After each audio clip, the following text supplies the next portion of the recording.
Olá, meu nome é Richard, eu sou professor de Física. O objetivo desse vídeo é ajudar vocês que querem passar nos principais vestibulares do Brasil, né, principalmente de São Paulo, a começarem a entender um pouco a física do vestibular.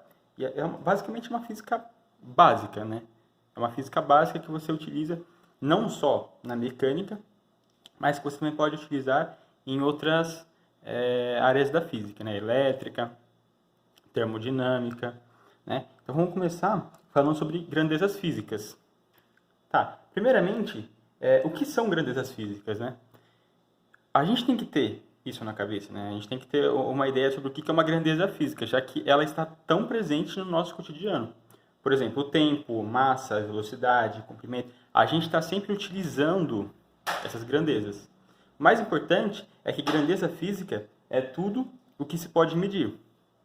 A gente consegue medir tempo com relógio, massa com uma balança, velocidade, a gente consegue ver ali no velocímetro do carro, comprimento, a gente pega uma régua, né? Temperatura com termômetro, então a gente consegue medir cada um dessas grandezas, né? Dessas grandezas físicas. Então, tudo que nós podemos medir é considerado uma grandeza física. Beleza? Então, isso a gente tem que ter na cabeça. Vamos de novo. Grandeza física é tudo que se pode medir. Por exemplo, tempo, massa, velocidade, comprimento. Beleza? Dentro dessas grandezas físicas, nós temos dois tipos de grandezas diferentes. Beleza? Nós temos as grandezas escalares e as vetoriais. As escalares são aquelas que só têm um módulo e unidade. Por exemplo, o tempo, 2 horas. Eu tenho 2, o módulo, no caso aqui para a gente, é o próprio número. Tá? E a unidade é horas, minutos, metros, beleza? Então, um exemplo de uma unidade escalar é o tempo. Por exemplo, 2 horas. Eu tenho 2 horas. Então, ele mesmo se diz, você entende o que é ele apenas tendo o módulo e a unidade. Outro exemplo seria o volume. Eu tenho 200 ml aqui de água, mas podia ser outra coisa. Mas você entende que são 200 ml só por eu estar falando que são 200 ml. Outro exemplo seria a massa, 10 quilos. Então, eu tenho 10 quilos, você entende. Né? Você entende quando eu digo para você 10 quilos de alguma coisa. Né? As vetoriais são diferentes. Ela precisa do módulo, não, o mesmo módulo aqui que a gente tinha anteriormente, que são o número, que é o número. Né? Ela precisa de um módulo, ela precisa de uma unidade, né? Aqui certo? E ela precisa de uma direção e de um sentido. Aí fica a dúvida, né? A gente está acostumado a falar, os professores, no caso do ensino médio e do cursinho, apenas falar direção e sentido, mas eles não explicam o que seria uma direção e o que seria um sentido. Bom, a direção seria uma linha. Como assim uma linha? Bom, a direção seria uma linha. Então, eu tenho aqui uma linha na diagonal. Eu tenho aqui uma linha na horizontal. Eu poderia ter aqui uma linha, que eu não desenhei, na vertical. Então, é uma linha imaginária, beleza? Que ela vai até o infinito, para os dois lados, beleza?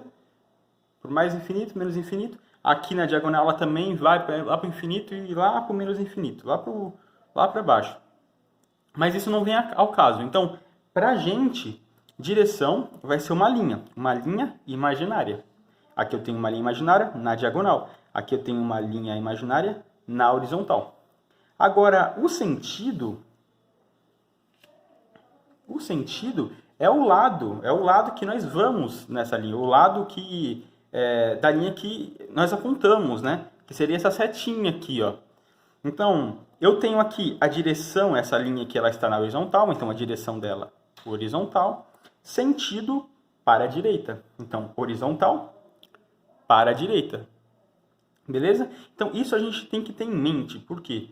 Porque a gente olha aqui, ó, nos vetores, numa grandeza vetorial, uma grandeza vetorial tem que ter módulo, unidade, direção e sentido. Então, nós temos que saber que a direção é uma linha imaginária e o sentido é para o lado que nós vamos dessa linha imaginária. Tudo bem? Beleza? Simples, né? Tá. Como assim? Na verdade, o que são grandezas vetoriais, né? Dá um exemplo para a gente de grandeza vetorial. Bom, uma grandeza vetorial seria a própria força, né? A força, eu tenho que aplicá-la para uma direção, para um sentido, não é verdade? A velocidade, né, que eu estou andando. A aceleração também é uma grandeza vetorial. Então, vamos pensar um pouco aqui, ó. Vamos supor que eu tenho essa tampa aqui, ó. E aí, essa tampa. Opa, ela tá rolando. Aí. Eu tenho essa tampa. E eu falo para você, empurre essa tampa. Bom, tem vários lados para qual eu pude empurrar. Eu pude empurrar para cima, para baixo, para direita, para esquerda, para vários locais, né? Agora, se eu faço para vocês uma direção, ó, fiz uma direção. Eu coloco essa tampa e falo, empurre. Você tem dois lados, né? Você pode empurrar tanto para cá ou para o outro lado. Eu posso empurrar para esse lado. Não é verdade? Então, eu posso empurrar tanto para a esquerda quanto para a direita. Ainda não está claro para onde eu tenho que empurrar. Não é? Então, se eu faço agora um sentido, ó, está claro para mim. Eu tenho que fazer uma força na horizontal para a direita. Beleza? Então, assim a gente consegue entender um pouco o que são grandezas vetoriais. São essas que precisam de uma direção, no nosso caso horizontal, e um sentido, para a direita. Beleza? Poderia sim ter feito uma linha na vertical e ter feito a seta para cima ou para baixo, mas aqui nós estamos trabalhando com uma reta horizontal. Beleza? Quando a gente trabalha com essas grandezas vetoriais, nós temos que aprender a fazer operações, né, com grandezas vetoriais. E para a gente fazer operações com essas grandezas vetoriais, nós temos que aprender a trabalhar com vetores. Beleza? Então, aqui nós temos operações gráficas vetoriais.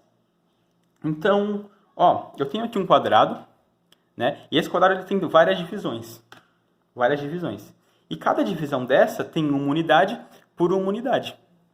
Neste quadrado eu tenho o vetor A, tá vendo aqui, ó? O vetor A ele está na horizontal para a direita. Eu tenho o vetor B, que está também na horizontal para a esquerda. E eu tenho o vetor C, que está na vertical para baixo. Beleza? Então, com esses vetores eu consigo fazer operações. Como assim operações? Eu consigo somá-los, né? Então, eu consigo somar A mais B. E como ficaria esse A mais B? Tá vendo que eles estão opostos, eles estão um para um lado e outro para o outro? É como se eu subtraísse eles, entende? Ó, eu tenho A mais B, eu tenho 3 unidades, 1, 2, 3 unidades do A para a direita e 2 unidades do B para a esquerda. Então, 3 unidades do A para a esquerda, 2 unidades do B para a esquerda, né? 3 unidades do A para a direita, 2 unidades do B para a esquerda. E agora, como eles estão opostos, eu subtraio eles, entende? Então, ó, é como se eu pegasse aqui, ó, traçasse uma linha aqui reta, uma linha reta aqui. O que sobrar, aqui, esse espacinho que sobrar, vai ser o meu vetor resultante. Então, vamos ver direito aqui, ó. Então, 3 para a direita menos 2 para a esquerda, eu ficaria com 1, né? 1 vetor, uma unidade para a direita. Concordam? Certo? 3 para a direita, 2 para a esquerda, eu subtraio. Se eu fizesse agora, vou deixar aqui. Se eu fizesse agora A mais o C, o A está para cá, ó, e o C está para baixo. Eu não sei fazer, né? Eu não sei fazer, por quê? Porque eles não estão na mesma reta, eles não estão no mesmo, na mesma direção. Beleza? Lembra que a direção e o sentido? Eles não estão na mesma direção. E agora, como eu faço o A mais o C? Bom, existem duas regras. Beleza? A primeira regra, que eu vou mostrar para vocês, é a que eu considero mais fácil. Tá certo? A primeira regra é, eu vou fazer o seguinte, eu vou pegar esse vetor A, beleza? Eu posso andar com esse vetor, eu vou pegar esse vetor A, colocar aqui, e o vetor C aqui. Essa regra eu chamo de cabecinha na bundinha. Eu vou pegar a cabecinha do vetor A e vou colocar na bundinha do vetor C. Beleza? Ó, cabecinha do vetor A na bundinha do vetor C. E aí eu vou fazer uma ligação da ponta, né, do começo do vetor A até o final do vetor C. Tá vendo aqui? Esse vetor aqui? Esse vetor é o vetor resultante, quando eu somo A mais C. Beleza? A outra maneira de eu fazer essa soma é eu colocando bundinha com bundinha. Então, ó, bundinha com bundinha. Quando eu faço bundinha com bundinha, eu tenho outra regra, que se chama a regra do paralelogramo. Então, eu vou traçar a regra para eu fazer por essa regra, eu tenho que traçar uma linha paralela ao vetor de cima e uma linha paralela ao vetor da esquerda, certo? Então, tracei a paralela, tracei a paralela. Eu vou ligar a bundinha onde as duas bundinhas se encontram até o outro lado do nosso paralelogramo.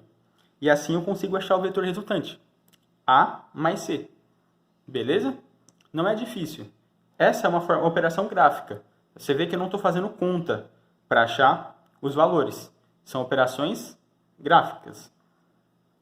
Tá bom. E se eu quisesse fazer A menos B? A menos B. Como ficaria? Bom, o ato de você subtrair, né, é o mesmo de você somar um valor, só que negativo, não é? Então, se eu vou fazer A menos B, eu vou fazer o seguinte, A menos B, o menos ele vai inverter o meu vetor. Ó, o B ele está apontando para a minha esquerda. Quando eu faço menos B, eu vou inverter o vetor. Aí ele vai começar a apontar para a minha direita. E aí eu vou somar o A mais o B, né, invertido, porque era menos. Então eu inverti. Então ficou 3 mais 2, não é? Agora os dois estão apontando para o mesmo lado. Eu não preciso fazer essa regra aqui, ó, de traçar uma linha aqui, traçar uma linha aqui e ver a diferença. Eu só somo os dois. Eu vejo o tamanho desse, somo os dois, não é? Então 3 mais 2 é 5. Então aqui, ó, eu ficaria com um megavetor, um megavetorzão de 5 de unidade. Beleza? Não é difícil, né? É simples. Então, agora que a gente já aprendeu como que funciona essas operações, a gente pode aprender como que eu faço operações um pouco diferentes. Por exemplo, eu quero somar o meu vetor A, né? Vamos tirar esses negócios daqui. Certo? Eu vou colocar ele aqui do lado. Vamos lá. Eu quero somar o meu vetor A com um vetor dessa maneira aqui, ó, que eu vou chamar de vetor D. Certo? Tá vendo que ele está na diagonal? Ele não está mais nem na vertical, nem na horizontal. Eu quero somar agora o meu vetor A mais o D. Você repara que eu estou somando coisas assim, ó. O meu A e o meu D. O meu D, ele não está reto, né? O meu D. Ele não está na horizontal nem na vertical. Então, eu não consigo fazer de nenhuma dessas duas formas que eu fiz. Para eu resolver esse tipo de vetor, eu tenho que primeiro aprender a decompor vetores. Beleza? Então, como que eu decomponho os meus vetores?